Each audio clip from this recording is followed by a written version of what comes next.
Tonight, on Movie News Weekly, we will cover 1970's Patton. This film was directed by Franklin J. Schaffner, and it is a film about World War II General George Patton. The general consensus is that it was a fairly accurate film, but omitted key factors of his life. So let's dive into Patton.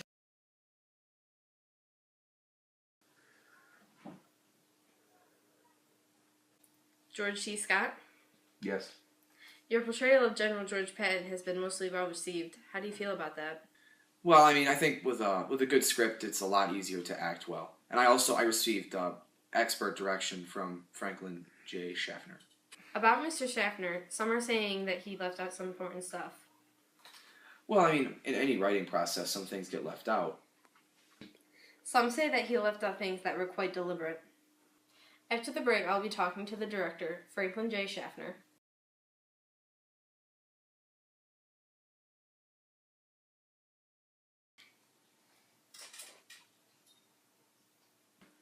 Mr. Schaffner, the overall feel of this film is that it is not only a well-made film, but a fairly accurate biopic. Well, I appreciate that.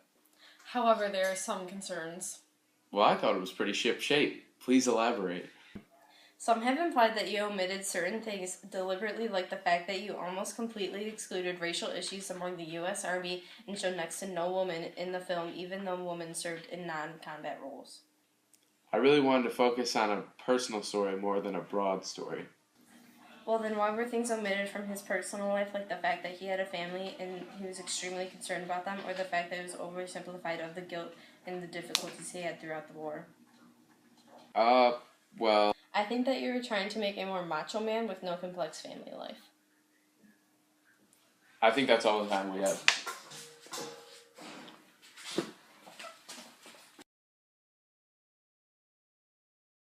Well, those were surely two very interesting interviews.